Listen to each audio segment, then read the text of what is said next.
ಮೊದಲೇ ಹೊಸ ರಸ್ತೆ, ಅದರ ಮೇಲೆ ಗಾಡಿ ಬೇರೆ ಕೈ ಕೊಡ್ತು. ಗ್ರಾಚಾರ. ಥು, ನೆಟ್ವರ್ಕ್ ಬೇರೆ ಸರಿಯಿಲ್ಲ. ನೋಡೋಣ ಯಾರಾದರೂ ಸಹಾಯಕ್ಕೆ ಸಿಗ್ತಾರಾ ಅಂತ.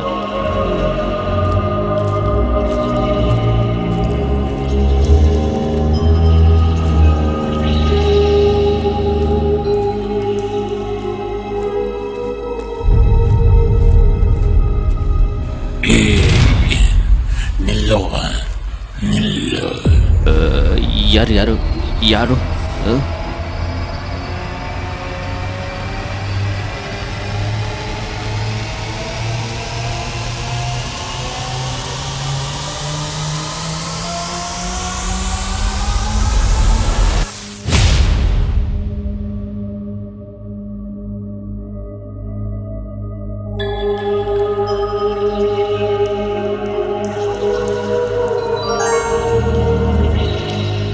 ಇಂತಹ ಹಲವಾರು ವಜ್ರಗಳು ಇಲ್ಲಿವೆ. ಬೇಕಾದರೆ ಇಲ್ಲಿ ನೆಲ ಅಗೆದು ತೆಗೆದುಕೋ. ಇಲ್ಲಿ ನಿನ್ನ ಬಲಭಾಗದಲ್ಲಿರುವ ಕಾಲುದಾರಿಯಲ್ಲಿ ನಡೆದರೆ ಒಂದು ಸ್ಮಶಾನವಿದೆ. ಅಲ್ಲಿ 6 ಗುದ್ದಲಿಗಳಿವೆ. ಅದನ್ನು ಬಳಸಿ ನೆಲದಡಿಯಲ್ಲಿ ಇರುವ ನಿಧಿಯನ್ನ ನಿನ್ನದಾಗಿಸಿಕೋ. ಹೇಗೋ ಕಾರ್ ಸರಿ ಇಲ್ಲ, ಬೆಳಗಾಗುವವರೆಗೂ ಏನು ಮಾಡೋ ಹಾಗಿಲ್ಲ. ಈ ಪ್ರಯತ್ನವನ್ನು ಮಾಡಿ ನೋಡುವ. ಅದೃಷ್ಟ ಹೇಗೆ ಒಲಿಯುತ್ತೋ ಯಾರಿಗೊತ್ತು.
ಭಯ ಪಡಬೇಡ. ನಾನು ಈ ನಿಧಿಯ ರಕ್ಷಣೆಗೆ ಇದ್ದವನು. ನೀನೇ ಆ ನಿಧಿಯ ಮಾಲಕನಾಗುವ ಅದೃಷ್ಟ ಹೊಂದಿರುವವನು. ಇನ್ನು 2 ಅಡಿ ಆಳಾಗಿ ನಿಧಿ ನಿನ್ನದಾಗುವುದು. ಆಯ್ತು ಆಯ್ತು.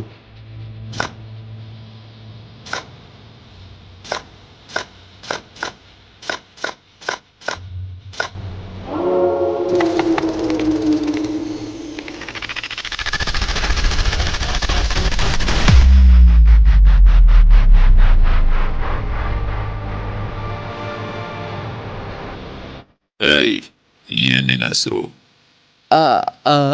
ಅನಿಲ. ಅನಿಲ? ಹೆದರಬೇಡ, ನಾನೇನು ಮಾಡಲ್ಲ ನಿನಗೆ. ನಿನ್ನನ್ನ ನಾನು ಜಗತ್ತಿನ ಅತ್ಯಂತ ದೊಡ್ಡ ಶ್ರೀಮಂತನಾಗಿಸಲು ಬಂದಿದ್ದು. ಯಾರು ನೀನು? ಯಾಕೆ ಹೀಗಿದ್ದೀಯಾ? ಅದೆಲ್ಲ ಕಥೆಗಳು ಆಮೇಲೆ ಹೇಳ್ತೇನೆ. ಮೊದಲು ನೀನು ನಾನು ಹೇಳಿದ ಕೆಲಸ ಮಾಡು. 106 ಕೋಟಿ ಬೆಲೆ ಬಾಳೋ ವಜ್ರಗಳನ್ನು ಪಡೆದುಕೋ. ನಾನೇನ್ ಮಾಡಬೇಕು ಹೇಳು? ಬಾ, ನನ್ನ ಹಿಂದೆ ಬಾ.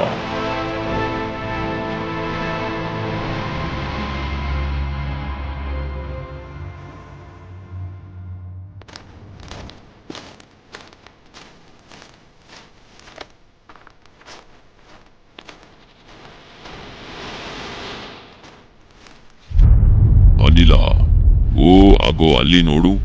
ಆ ಸಮಾಧಿ ಮೇಲೆ ಒಂದು ಚಾಕು ಹಾಗೂ ಮಡಕೆ ಇದೆ. ಅದನ್ನ ತಗೋ.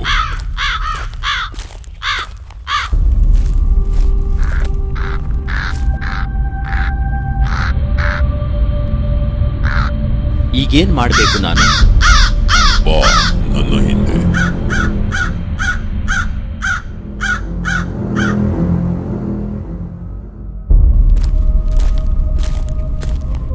ಅನಿಲ, ನನಗೆ ಆ ಮಡಕೆ ತುಂಬಾ ರಕ್ತ ಬೇಕು. ಬಿಸಿ ಬಿಸಿ ಮಾನವ ರಕ್ತ. ರಕ್ತನ? ಅದು ಮಡಕೆ ತುಂಬಾ? ಅದೆಲ್ಲಿಂದ ತಂದು ಕೊಡ್ಲಿ ನಾನು? ಓ ಅಲ್ಲಿ ನೋಡು, ಯಾರೋ ಒಬ್ಬ ಮಲಗಿದ್ದಾನೆ. ಅವನ ಹೊತ್ತಿಗೆ ನರ ಕತ್ತರಿಸು. ಆಗ ಬಳ ಬಳ ರಕ್ತ ಹರಿಯುತ್ತೆ. ಆ ರಕ್ತವನ್ನೆಲ್ಲ ಮಡಕೆಯಲ್ಲಿ ತುಂಬಿಸು. ಆಮೇಲೆ ನನಗೆ ತಂದು ಕೊಡು. ಇಲ್ಲ, ನಾನು ಯಾರನ್ನ ಸಾಯಿಸಲ್ಲ. ಸಾಯಿಸ್ಬೇಡ, ಬರೇ ನರ ಕತ್ತರಿಸಿ ನೆತ್ತರು ತಗೊಂಡು ಬಾ ಅಷ್ಟೇ. ಕುತ್ತಿಗೆ ನರ ಕತ್ತರಿಸಿದರೆ ಯಾರು ಬದುಕ್ತಾರೆ? ನಾನಾ ಕೆಲಸ ಮಾಡಲ್ಲ. 100 ಕೋಟಿ ವಜ್ರ ಬೇಡ್ವಾ ನಿನ್ಗೆ? ವಜ್ರ ಏನೋ ಬೇಕು, ಆದರೆ ಒಬ್ಬ ಮನುಷ್ಯನನ್ನ ಸಾಯಿಸಿ ಜೈಲಿಗೆ ಹೋದ್ರೆ ಏನ್ ಗತಿ? ಯೋಚನೆ ಮಾಡಬೇಡ, ನೀನೇನು ಜೈಲಿಗೆ ಹೋಗಲ್ಲ. ನಾನು ಕಾಪಾಡ್ತೀನಿ. ಬೇಡ ಬೇಡ, ನಾನು ಸಾಯಿಸಲ್ಲ ಯಾರು. ಸರಿ, ಹಾಗಿದ್ರೆ ನಿನ್ನೆ ಸಾಯಿಸ್ತೀನಿ ನಾನು. ಅಷ್ಟೇ ಅಲ್ಲ, ಇಡೀ ನಿನ್ನ ಕುಟುಂಬನೇ ಸರ್ವನಾಶ ಮಾಡ್ತೀನಿ. ಅನಿಲ ಅನಿಲ, ಹೋಗು. ಆ ನೆತ್ತರುತ ತಾನಿಲ, ಬಿಸಿ ನೆತ್ತರುತ, ಮಾನವ ನೆತ್ತರುತ. ಹೋಗು ಬೇಗ, ಇಲ್ಲಾಂದ್ರೆ ಕೊಂದು ಬಿಡ್ತೀನಿ.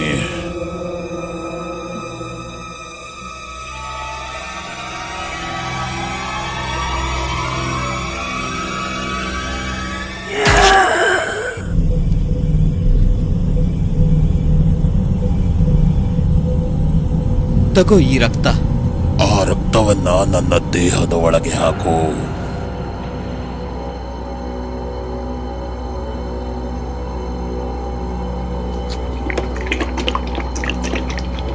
ನೀನು ಹೇಳಿದ್ದನ್ನೆಲ್ಲ ಮಾಡಿದ್ದೇನೆ. ನನಗೆ ನನ್ನ ವಜ್ರಗಳನ್ನ ಕೊಡು. ನಾನು ಮನೆಗೆ ಹೊರಟೋಗ್ತೇನೆ.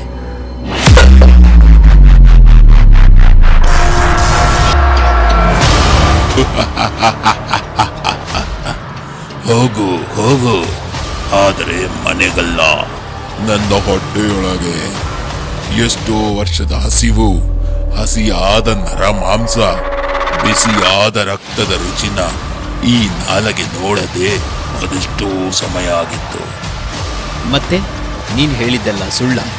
ಹೌದು, ಎಲ್ಲ ಸುಳ್ಳು. ಆದರೆ ಈಗ ನಿನ್ನ ಹಸಿಯಾಗಿ ತಿನ್ನೋದು ಮಾತ್ರ ಸತ್ಯ. ಪ್ಲೀಸ್ ನನ್ನ ಬಿಟ್ಟು ಬಿಡು. ಈ ಊರಲ್ಲಿ ಇರೋ ಜನರನ್ನ ಬೇಕಾದ್ರೆ ತಿನ್ನು, ಆದ್ರೆ ನನ್ನ ಮಾತ್ರ ಬಿಟ್ಟು ಬಿಡು ಪ್ಲೀಸ್. ನಿನ್ನನ್ನ ತಿಂದಾದ್ಮೇಲೆ ಈ ಊರನ್ನ ಬಿಡ್ತೀನಾ? ಇಡೀ ಊರಿಗೆ ಊರೇ ಸ್ಮಶಾನ ಮಾಡ್ತೀನಿ. ಆದ್ರೆ ನನಗೆ ಜೀವ ಕೊಟ್ಟ ತಪ್ಪಿಗೆ ಮೊದಲು ನಿನ್ನನ್ನು ಮುಗಿಸ್ತೀನಿ.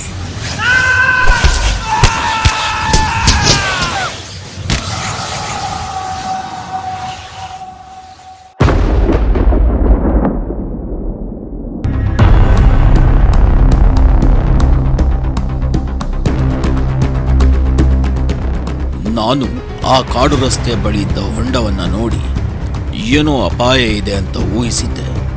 ನನ್ನ ಊಹೆ ನಿಜ ಆಯಿತು. ದೇವರ ಹಾಗೆ ಬಂದು ನನ್ನನ್ನು ಕಾಪಾಡಿದ್ರಿ. ನೀವು ಬರೋದು ಸ್ವಲ್ಪ ತಡ ಆಗಿದ್ರೆ ನಾನು ಈ ದೆವ್ವಕ್ಕೆ ಆಹಾರವಾಗಿ ಬಿಡ್ತಾ ಇದ್ದೆ. ಅಷ್ಟೇ ಅಲ್ಲ, ಒಂದು ಸಾರಿ ಅದು ನರಮಾಂಸ ತಿಂತು ಅಂದ್ರೆ ನನಗೂ ಅದನ್ನೇನು ಮಾಡೋಕ್ಕೆ ಆಗ್ತಾ ಇರಲಿಲ್ಲ. ಸದ್ಯ ಅದರೊಳಗಡೆ ನಾನು ಬಂದು ನನ್ನ ತಂತ್ರಶಕ್ತಿಯ ಕತ್ತಿಯಿಂದ ಅದನ್ನು ಅಂತ್ಯ ಮಾಡಿದೆ. ಸರಿ ಸ್ವಾಮಿ, ನಾನಿನ್ನು ಹೊರಡ್ತೀನಿ, ಆಶೀರ್ವಾದ ಮಾಡಿ. ಹೊರಡುವ ಮುಂಚೆ ಈ ರುಂಡ ಮತ್ತು ಮುಂಡಗಳನ್ನು ಪ್ರತ್ಯೇಕ ಜಾಗಗಳಲ್ಲಿ ಹುದುಗಿಸಲು ನನಗೆ ಸಹಾಯ ಮಾಡು. ಹಾಗೆ ನಿನ್ನ ಕೈಯಲ್ಲಿ ಬಲಿಯಾದ ವ್ಯಕ್ತಿಯ ಅಂತ್ಯ ಸಂಸ್ಕಾರ ಮಾಡಲು ವ್ಯವಸ್ಥೆ ಮಾಡು. ನಿನಗೆ ಈ ಊರವರಿಂದ ಹಾಗೂ ಕಾನೂನಿನಿಂದ ಯಾವುದೇ ರೀತಿಯಲ್ಲಿ ತೊಂದರೆ ಆಗದ ಹಾಗೆ ನಾನು ನೋಡ್ಕೋತೀನಿ.